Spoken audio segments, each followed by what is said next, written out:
찬송하리로다. 그는 우리 주 예수 그리스도의 하나님이시요 자비의 아버지시요 모든 위로의 하나님이시며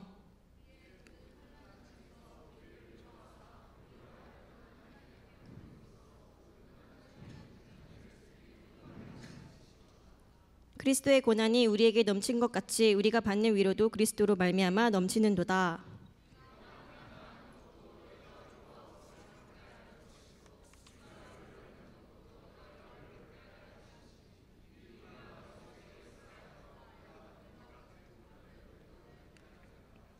너희를 위한 우리의 소망의 견고함은 너희가 고난에 참여하는 자가 된 것 같이 위로에도 그러할 줄 알미라.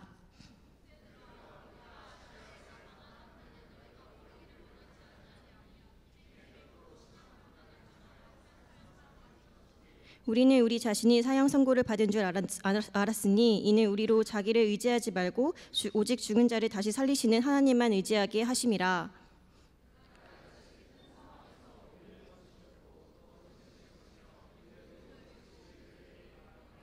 아멘. 오늘은 고린도후서 1장의 본문으로 하나님 말씀을 나누고자 합니다. 우리가 오늘 읽었던 성경 본문이 고린도후서입니다. 고린도후서. 고린도라는 것은 이제 도시 이름이죠. 고린도라는 도시가 어디 있는가? 먼저 이것부터 보고 시작하겠습니다. 우리 구글어스 띄워주실까요? 구글어스. 한국이군요. 고린도가 영어로 코린스입니다. CORINTH. 자, 검색 눌러보겠습니다. 검색. 짜잔. 움직여라.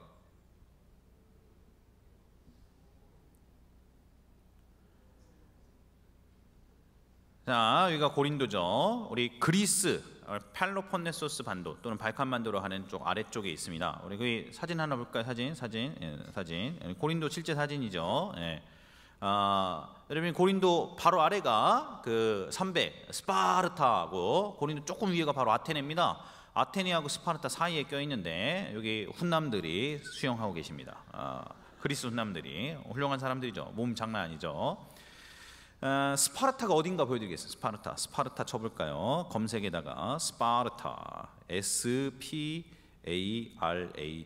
스파르타 거기 있네요. 예. 검색 눌러보겠습니다. 여기가 바로 스파르타죠. 스파르타는 지금 거의 폐허만 남았어요. 폐허만. 그래서 좀 고린도는 여전히 코린트라고 한글로 돼 있는데 여전히 좋지만 스파르타는 안 좋죠. 그러면 아테네, 스파르타, 고린도 위치 좀 볼까요? 마이너스 좀 쭉 눌러주실까요? 마이너스. 예, 마이너스. 쭉 당기고 위로 살짝 올리고 지도를. 예, 됐습니다. 위로 좀 살짝 올려보실까요? 아니 마이너스 조금만 더. 됐어. 너무 갔어. 플러스. 그렇죠. 스톱.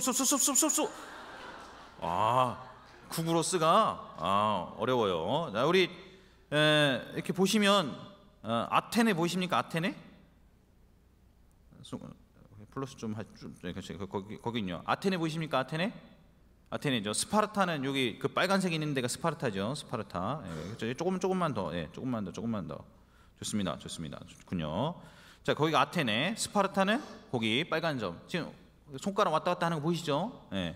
고린도는 아테네하고 스파르타의 한 복판에 있습니다. 그래서 여기가 이렇게 운하도 뚫리고 그래서 옛날부터 무역항으로도 아주 유명했고, 우리 다음 주에 좀 더 설교할 건데 고린도가 미의 여신 아프로디테라고 그러죠. 우리 그 축배를 이런 거 하는 그리스 신화에 나오는 미의 여왕, 그 아프로디테의 고대 신전이 그곳에 있기도 하고 그랬습니다. 이렇게 고린도 위치는 아테네하고 300에 나왔던 스파르타 딱 가운데에 위치해 있습니다. 사도 바울은 AD 약 54년경에 고린도라는 이 도시를 방문해서 복음을 전했고 예수 그리스도를 믿기로 결정했던 사람들이 몇 명 생겨서 그들을 통해서 고린도의 교회를 세웠습니다. 고린도 교회죠. 그리고 1년 반 동안 사역하다가 이제 다른 데로 선교하러 떠났습니다. 근데 선교하고 있는 중에 고린도에서 안 좋은 소식들이 막 들려오기 시작했어요. 그래서 야, 이 좀 그리스도인답게 살아라. 왜 우상 숭배하고 자꾸 그랬었냐. 그리고서 고린도인들에게 잘 살라고 편지를 썼는데 그것이 여러 번 편지를 썼습니다. 여러 차례 그리스도인답게 사는 방법에 대해서 근데 우리 여러 차례 썼던 편지 중에 우리는 단 2개만 현재 성경으로 갖고 있습니다. 저희는 성경상에서 사도 바울이 적어도 4개의 편지를 썼다고 생각합니다. 슬라이드 1번 보시면 사도 바울이 썼던 첫 번째 편지는 우리는 어디로 갔는지 모릅니다. 이건 사라졌어. 어디로 갔는지, 무슨 내용인지 잘 몰라요. 왜냐면 두 번째 편지는 지금 우리가 성경책에 갖고 있는 고린도 전서입니다. 고린도 전서 AD 54년에서 55년경에 쓰여졌습니다. 이건 우리가 성경으로 갖고 있죠. 첫째 편지가 써있는지 어떻게 아는가? 고린도 전서에 내가 먼저 썼던 편지에는 이런 표현이 있어요. 그러니까 편지를 먼저 하나를 썼던 것이죠, 최소한. 그리고 세 번째 편지가 있는데 이 편지는 우리가 별명이 있습니다. 따라서 하실까요? 눈물의 편지. 사도 바울이 고린도 교회 전서를 쓰고 나서 또 사역하다가 하도 타락했다는 얘기를 듣습니다. 그래서 눈물로 쓰는 편지가 있어요. 눈물로. 제발 이러지 말아라. 그리고서 그 눈물의 편지를 받아 들고서 이때 당시에 무슨 문제가 있냐면 고린도 교회에 오늘날 따지면 신천지 이단 같은 이단들이 싹 들어왔어요. 그래갖고 사도 바울은 나쁜 놈이다 이렇게 하고 사도 바울을 중상모욕하고, 사도 바울이 그 세운 목사님인데 목사님을 중상모욕해버리고 고린도 교회의 사람들이 이단들이 쑥 들어왔고 다른 복음도 얘기하고 예수님에 대한 전혀 다른 견해도 얘기해갖고 사람들의 마음을 뒤흔들었어요. 그래서 사도 바울이 눈물로 썼어요. 눈물로. 그러면 안 돼. 어찌 복음이 왜곡될 수 있단 말이냐? 어찌 너희들이 예수를 왜곡해서 믿을 수 있단 말이냐? 어찌 이단들의 말에 너희들이 귀 기울일 수 있단 말이냐? 그리고서 막 얘기를 해요. 그걸 듣고 고린도 교회에 있는 사람들이 변화가 있습니다. 그래서 고린도 교회의 다수파는 사도 바울 쪽으로 다시 뺏겼고, 그리고 소수파는 신천지와 같은 이단들의 세력들이 들어왔던 소수파는 여전히 남아 있었어요.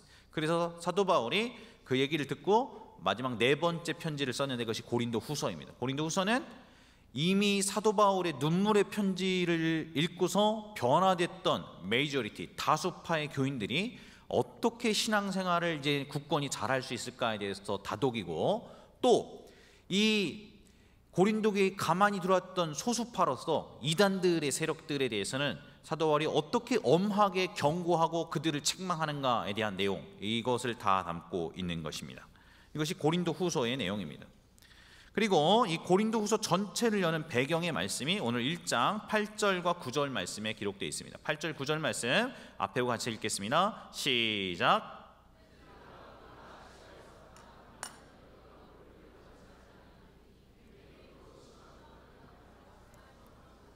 9절.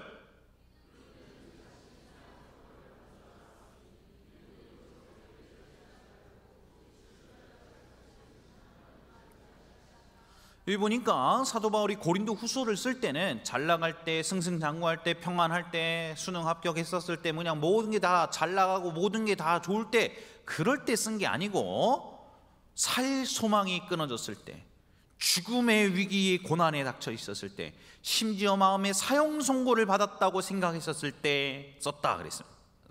근데 저를 놀랍게 한 사실이 있어요. 이 사형 선고를 받은 것만 같은 무서운 고난 속에서 사도 바울이 편지를 썼는데, 이 고린도 후서라는 편지의 가장 첫 마디를, 서두를 사도 바울은 이렇게 시작합니다. 뭐라고 그러냐면 찬송하리로다. 3절 말씀 보겠습니다. 3절 말씀 시작.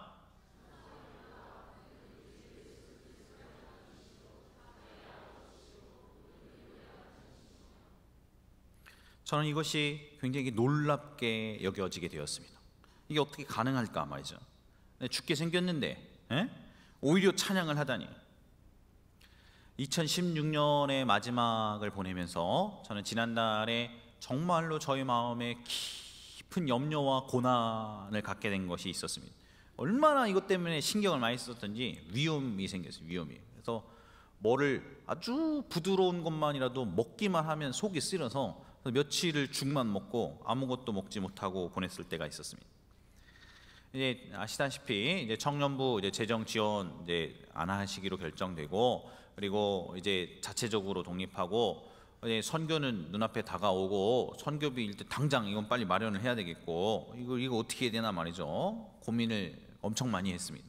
그리고 루머들까지도 이렇게 막 뒤에서 돌아다니고, 그리고 더더군다나 그냥 그렇게만 해도 정신이 하나도 없는데 뒤에서 이렇게 오해하는 말, 그 다음에 비난하는 말들이 계속해서 돌아다니니까 제가 그런 얘기들을 듣게 되었습니다. 너무너무 마음이 괴로웠습니다. 정말로 제 마음으로는 너무너무 힘들었을 때 제가 읽고 다시금 일어설 수 있었던 말씀이 오늘 본문입니다. 오늘 본문. 이 말씀 읽고 저는 다시금 회복할 수 있었고 다시금 용기를 낼 수 있었습니다. 작년은 저희 모두에게 쉽지 않은 한 해였다고 생각합니다. 국가적으로나 여러분 각자 개인적으로 제가 한 분 한 분 만나봤을 때나 그렇습니다. 정말 쉽지 않은 한 해였습니다.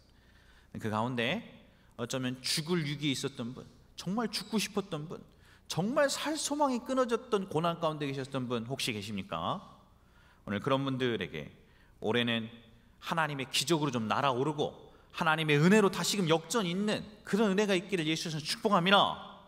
좀 그래야 되겠는데 어떻게 이 극심한 환난과 고난과 사형 선고 받은 것만 같은 환경에서 죽는 거 말고는 답이 없는 것만 같은 환경 가운데 사도 바울은 오히려 하나님을 찬양하는 이런 역설적인 기적을 경험했단 말이죠. 이게 어떻게 가능한가 말이죠. 어떻게 가능한가.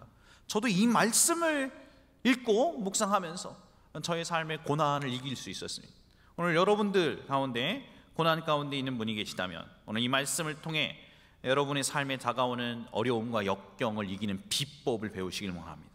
여러분, 저는 오늘 여러분에게 본문을 통해서 고난 가운데 있었지만 기적으로 나아갈 수 있는 3가지 비법을 전달하기를 원합니다. 첫 번째, 극심한 환난과 소망이 끊어지는 것만 같은 상황에서 어떻게 역전의 기적을 경험하는가? 그것은 하나님이 누구신가에 집중하라는 것입니다. 따라서 하실까요? 하나님이 누구신가에 집중하라. 오늘 고린도후서 1장 3절 4절 말씀인데요, 여러분이 한 절, 제가 한 절 읽겠습니다. 시작.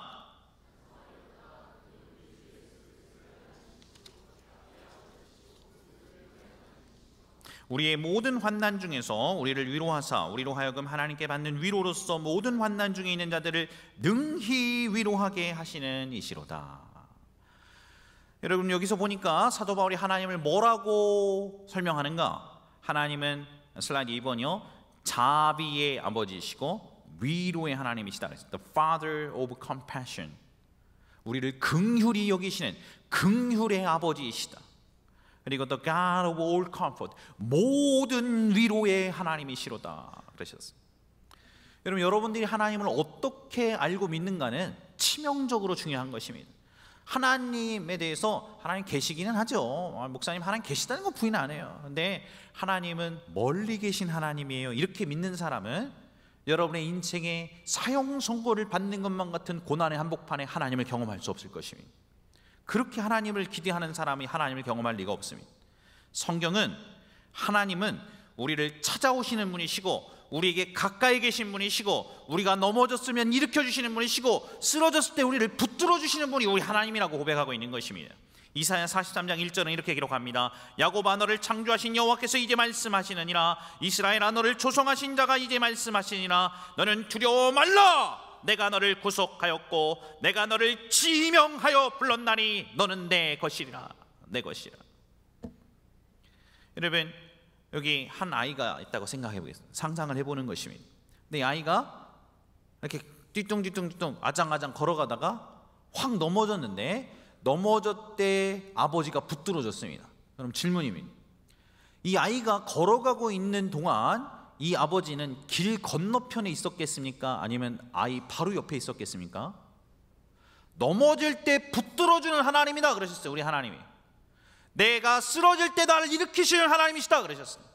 이렇게 하다가 툭 해갖고 넘어졌을 때 이마에 팍 깨져갖고 피 안 나게 확 붙들어 주시려면 바로 뒤에 있든지 바로 옆에 계셔야 하는 것입니다.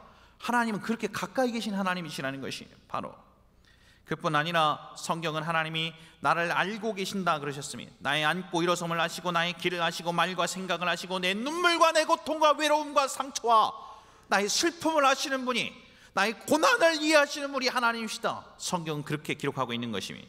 우리 제가 빨리 속도로 읽겠습니다. 시편 139편 1절. 여호와여, 주께서 나를 살펴보셨으므로 나를 아시나이다. 주께서 내가 앉고 일어섬을 아시고 멀리서 나의 생각을 밝히 아시우며 나의 모든 길과 내가 눕는 것을 살펴보셨으므로 나의 모든 행위를 익히 아시오니 여호와여, 내 혀의 말을 알지 못하시는 것이 하나도 없으시니이다.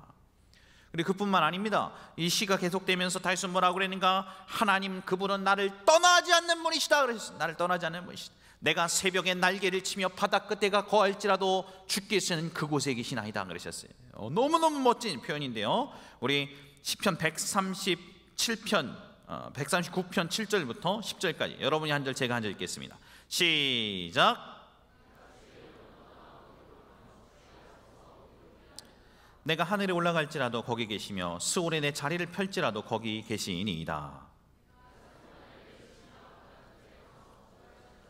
거기서도 주의 손이 나를 인도하시며 주의 오른손이 나를 붙드시리이다. 아멘. 어떻게 찬양할 수 있어? 어떻게 고난인데 죽게 생겼는데 살 소망이 끓었는데 무슨 수로 찬양해? 고난에 집중하지 아니하고 고난보다 더 크신 하나님에게 집중하니까 위로의 아버지이시며 자비의 하나님이신 우리 하나님에게 집중하니까 말이에요. 하나님께 오히려 찬양할 수 있는 것이, 여러분이 고난에 집중하면 죽는 수밖에 없습니다. 그거 어떻게 살아요? 너무 괴로운데. 뒷담화들 들려오고 막 말도 안 되는 얘기들 들려오고 가슴은 찢어지고 내 눈앞에 보이는 것 없고 저 하늘은 무너지고 이 땅은 꺼지는 것 같은데 어떻게 삽니까? 그러나 그때 고난에 집중할 것이 아니고 고난보다 크신 하나님이 누구신가에 집중하는 것입니다. 그때 우리의 인생은 날아오르기 시작하는 것입니다. 나를 인도하시고 나를 붙드시는 하나님께 집중하시길 예수께서는 축복합니다. 두 번째, 극심한 환난과 살 소망이 끊어지는 것 같은 환경 가운데 어떻게 역전의 기적을 경험하는가? 그것은 고난에는 위로도 넘치게 옴을 믿으라는 것입니다. 한번 따라서 하실까요? 고난에는 위로도 넘치게 옴을 믿으라. 이거 뭐 기가 막힌 표현이에요. 정말 이 성경 본문 읽다가 펑펑 울었더랬습니다. 펑펑. 5절 말씀 여러분이 한 절, 제가 한 절, 7절까지 읽겠습니다. 천천히 시작.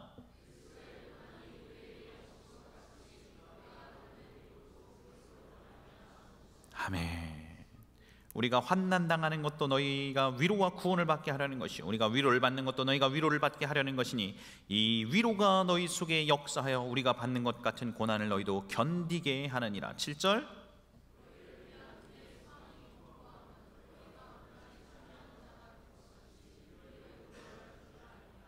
아멘. 하나님은 우리 인생에 절대로 고난만 허락하시지 않으십니다. 이걸 알아야 돼요. 이것을. 여러분 삶에 죽을 것만 고난이 왔을 때 고난만 허락하신 분이 아니십니다. 그리스도인으로서의 삶을 산다는 것, 예수님을 믿고 교회 다니고 하나님 잘 믿고 그랬으니까 이제 내 인생은 이제 승승장구다. 축복이 나는 이제 내 인생은 올해는 막 완전 막 고난이나 없고 역경이나 없고 환난이나 없고 막 무조건 날아오름만 있다. 그런 건 없습니다. 여러분 예수님 믿었다고 고난이 안 찾아오고 예수님 믿었다고 환난이 안 찾아오고 그런 거 아닙니다. 예수를 믿는 삶을 사는 것은 내 인생에 하나님이 고난을 완전히 제거해 주는 삶을 누린다는 게 아니고, 예수를 믿고 신앙생활을 이 땅 가운데 한다는 것은 고난은 찾아오지만 그 고난의 파도를 넉넉히 타고 넘어가게 만드는 하나님의 능력을 경험하게 한다는 것입니다. 사랑하는 여러분, 그리스도의 특징은 그런 것입니다. 특징은 이 파도가 너무 커서 잡아먹히게 생겼는데, 꼭 죽게 생겼는데, 그리스도인은 이 고난을 능히 이기게 하시는 하나님의 능력으로 말미암아 파도를 타넘는 법을 배우게 하시는 것입니다. 고난이 사라지는 게 예수 믿는 증표가 아니고, 이 고난을 넉넉히 버티어내고 그리고 과연 궁극적으로 승리하여서 고난을 이겨버리게 하는 것, 그것이 예수 믿는 자의 증표가 되는 것입니다. 여러분 솔직하게 정직하게 때로 하나님이 왜 내게 이런 고난 허락하시는지 다 알 수 없을 때가 많이 있습니다. 한 가지 깨닫는 것은 하나님께서는 우리 인생에 고난만 주시지 않고 우리 인생에 고난이 다가올 때 고난과 더불어서 이 고난을 넉넉히 감당하고도 남을 수 있는 그러한 하나님의 위로도 풍성하게 주시는 분이시다는 것을 깨달았습니다. 그리스도의 고난이 우리에게 넘친 것 같이 우리가 받는 위로도 그리스도로 말미암아 넘치느니라. 하나님은 때로 고난의 때 천사들을 보내주시는 것 같아요. 위로의 천사들. 저에게 있어 정말 힘든 시절, 정말 마음이 괴로웠을 때 우리 엘더들이 하나님이 보내준 천사들이 되어 주셨습니다. 전사님도 이제 안 계시고 연말에 얼마나 정신이 하나도 없는지 일이 폭발하는 것 같고 정신이 하나도 없고 그럴 때 목사님 힘내세요 이렇게 하고 무거운 짐들을 엘더분들이 나눠주고 셀 개편도 아름답게 잘 해주셨습니다. 여러분 주일마다 11시 전에 끝난 적이 없는 것 같아요. 11시 전에 언제나 그냥 늦은 시간까지. 그리고 재정을 어떻게 돌파하고 이번 선교비를 마련할까 고민하고 있었을 때 이것 때문에 참 고민 많이 하고 염려할 때 몇몇 우리 청년 형제 자매들이 우리 선교비로 드립니다 그러면서 자신의 월급의 전액 또 월급의 반액을 들고 왔습니다. 한두 명이 그렇게 하신 게 아닙니다. 여러분이 그렇게 하셨습니다. 그걸 받아본 순간 제 마음 깊숙한 곳에서 하나님이 하시는 음성을 듣는 것만 같았습니다. 얘야, 너는 혼자가 아니다. 혼자가 무거운 짐을 너 혼자 지는 게 아니다. 무거운 짐을. 저를 짓누르고 있었던 그 부담들이 한순간에 날아가는 걸 느끼게 되었습니다. 아, 이거구나. 네, 고난의 한복판 가운데 하나님은 위로의 사자들을 보내주시는구나. 하나님의 위로가 고난의 때 오히려 더 넘치게 하시는구나. 우리로 더 넉넉히 감당하게 하시는 거구나. 또 저는 어려움의 시절에 이렇게 격려의 말 한마디가 정말 큰 힘이 된다는 것을 새롭게 깨닫게 되었습니다.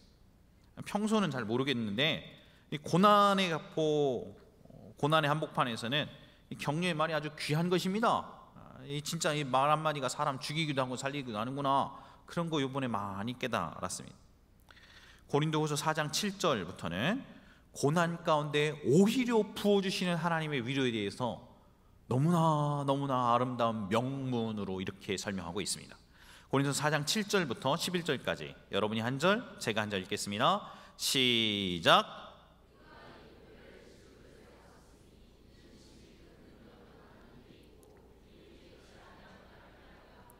우리가 사방으로 우겨쌈을 당하여도 쌓이지 아니하며 답답한 일을 당하여도 낙심하지 아니하며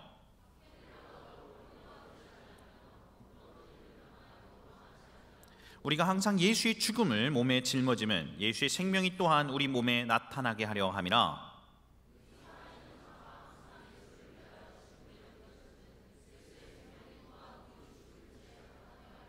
아멘. 뭐라 그럽니까? 역설이라고 하죠. 역설. 우겨쌈을 당해도 쌓이지 않을 것이고 답답한 일을 당해도 마음이 낙담하여 마음 잃어버린 일이 없게 될 것이고 박해를 받아도 버림받지 아니할 것이고 거꾸로 됨을 당하여도 망하지 않을 것이다. 지금 고난 가운데 있지만 이 고난 가운데 내가 이 고난 때문에 넘어지고 자빠지고 절망하는 것이 아니고 이 고난 때문에 오히려 넘치는 위로와 사랑을 풍성하게 경험하게 될 것이다. 사랑하는 여러분, 이것을 우리가 역설의 위로라고 합니다. 역설의 위로.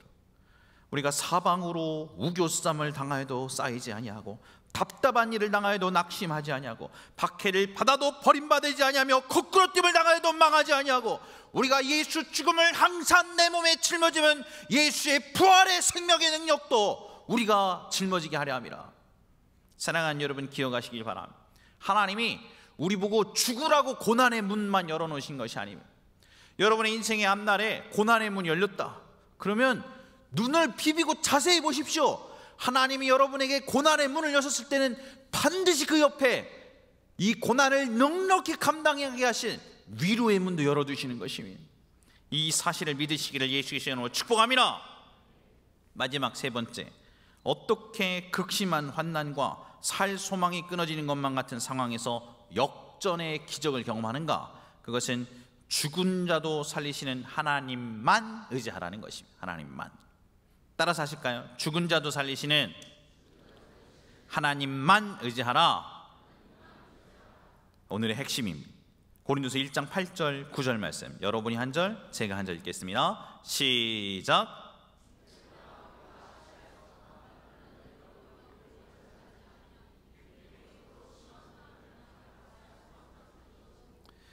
우리는 우리 자신이 사형 선고를 받은 줄 알았으니 이는 우리로 자기를 의지하지 말고 오직 죽은 자를 다시 살리시는 하나님만 의지하게 하심이라. 여러분, 이 고난의 목적을 죽은 자도 다시 살리실 수 있는 하나님만 의지하게 합니다. 그렇게 사도 바울은 얘기했습니다. 사형 선고를 받은 것만 같은 살 소망이 끊어지는 절대적 고난이 다가올 때 우리는 이 사도 바울의 말씀을 기억해야 할 것입니다. 슬라이드 3번.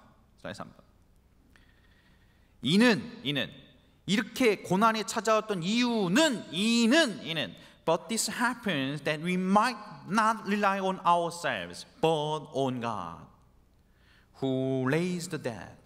우리가 이렇게 된 이유는, 이 고난을 겪은 이유는, 이것이 일어난 이유는 우리 자신을 의지하지 아니하고 오직 죽은 자도 살리시는 하나님만 의지하게 하심이라.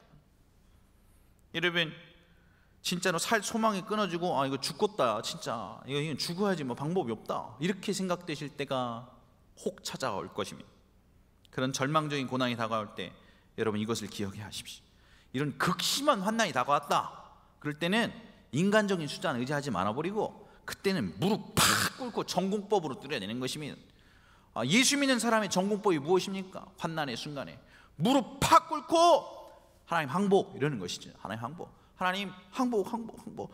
내 똑똑 갖고 하려다가 하나님 항복 안 되겠어요. 내 교만 갖고 하려다가 하나님 항복 안 되겠어요. 내 힘 갖고 해보려다가, 내 지혜 갖고 해보려다가, 내 능력 갖고 해보려다가 하나님 항복, 내 힘 갖고 안 돼요. 내 힘 갖고 하나님 나 좀 도와주셔야 되겠어요. 무릎 팍 꿇고, 그리고 하나님 앞에 지난날의 교만을 회개하고 하나님 마음 서운했던 것 회개하고, 그리고 끊어버리는 것입니다. 끊어버리는 것. 나의 똑똑, 나의 자랑, 나의 교만 다 내려놓고 고개 팍 숙이고 하나님 다 내려놓습니다. 하나님 안 도와주시면 나 못해요. 하나님 저를 도와주세요. 그리고 하나님 의지하기로 결정하고 하나님께 간구하고 부르짖는 것입니다. 고린도후서 4장 7절은 이렇게 기록되어 있습니다. 앞에 읽겠습니다. 시작.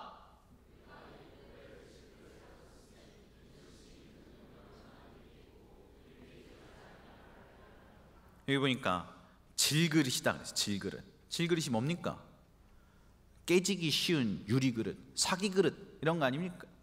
우리가 예수의 생명이라는 보배를 우리 질그릇에 가졌다 그랬어요. 여러분, 단단한 거, 튼튼한 거, 강력한 그릇 이런 거 아닙니다. 우리 그릇이.